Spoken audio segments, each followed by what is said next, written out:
Last Thursday, I introduced a bill co-sponsored by Senator Rubio titled the Puerto Rico Economic Empowerment Act of 2018. The bill works to help the people in Puerto Rico as they continue to face a stagnant economy and recover from massive damage caused by recent hurricanes. This bill will be a critical step towards resurrecting growth in Puerto Rico. It directly targets relief to Puerto Ricans themselves and small businesses on the island. In brief, the bill provides the following.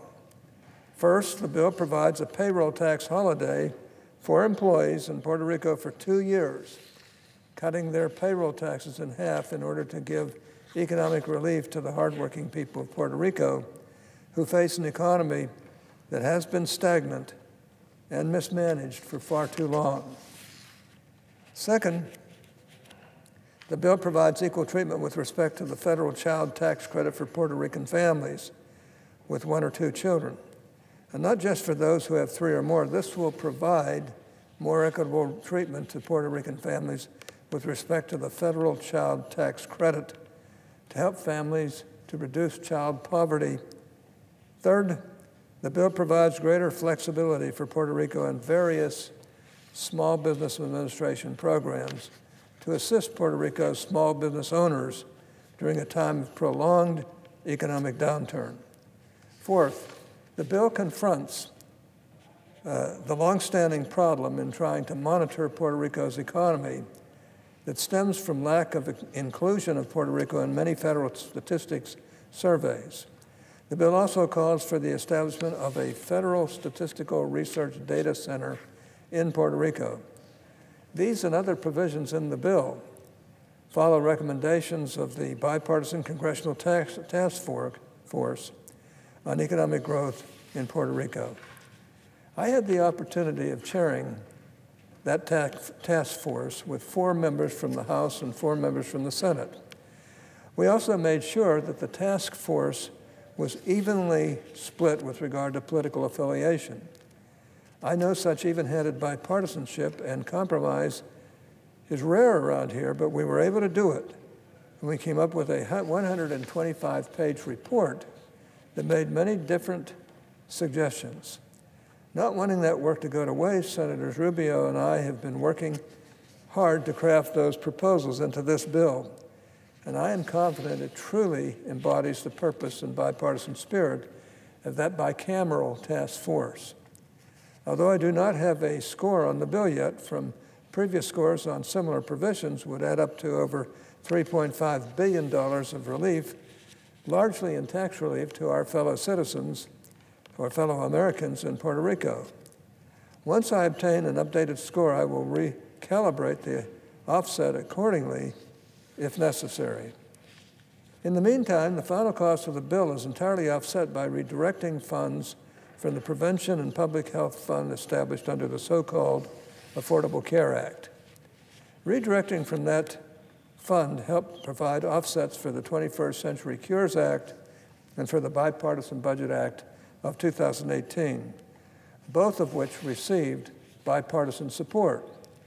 I hope that all of my colleagues can join Senator Rubio and me in support of this bill. After all, our prior efforts have not solved many of the ongoing issues in Puerto Rico. For example, toward the end of 2015, we passed PROMESA into law.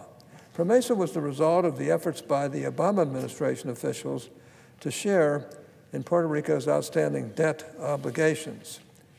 It largely took their bankruptcy scheme, but usefully added provisions intended to spark economic development in Puerto Rico, particularly in the energy space. One promise of PROMESA, touted by the Obama administration officials, was that it would circumvent a viscous and wasteful sequence of lawsuits. Theoretically, the law was going to stop creditors and the government of Puerto Rico from facing off in prolonged court battles. I voted for PROMESA because Puerto Rico's long span of fiscal irresponsibility needed to be stopped, and a promise of limiting litigation was inviting. Unfortunately, the law has failed to prevent a tidal wave of litigation, as was promised. PROMESA also set up an oversight board to facilitate voluntary debt resolution negotiations or movement of disputes to a court-supervised bankruptcy-like process.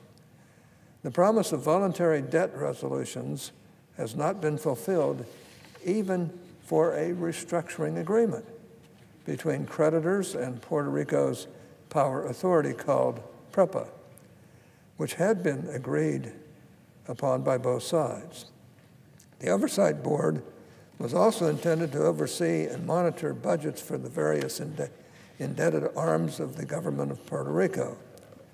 On this front, I have also been disappointed, as it seems that the Oversight Board has largely been operating in the dark, often relying on the government of Puerto Rico for information of questionable validity. That said, I am not without hope. The Oversight Board has recently been slightly more aggressive in its demands for transparency from the government of Puerto Rico, and I hope they are successful in obtaining useful, verifiable information.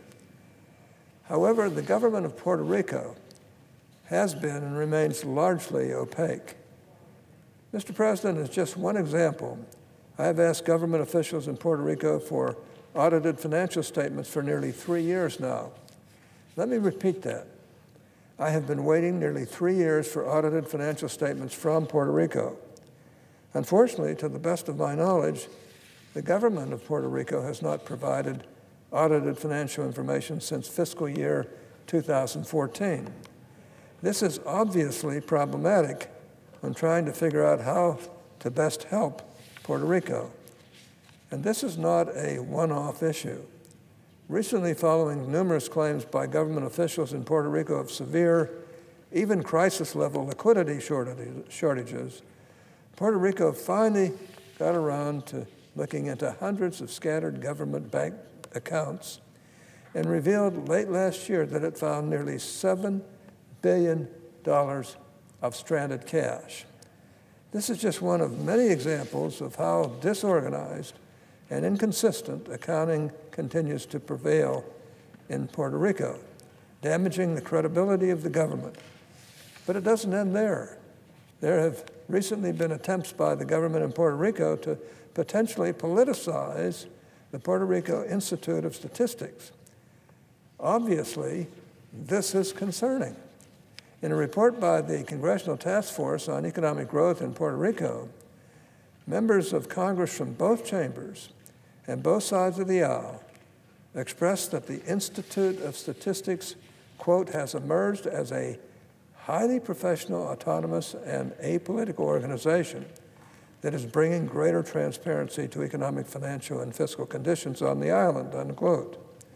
Indeed, a recommendation of the task force was for the Institute to continue to protect its independence. Unfortunately, the Institute has been forced to litigate its independence, given an ill-conceived effort by the government of Puerto Rico to overhaul and potentially politicize the Institute.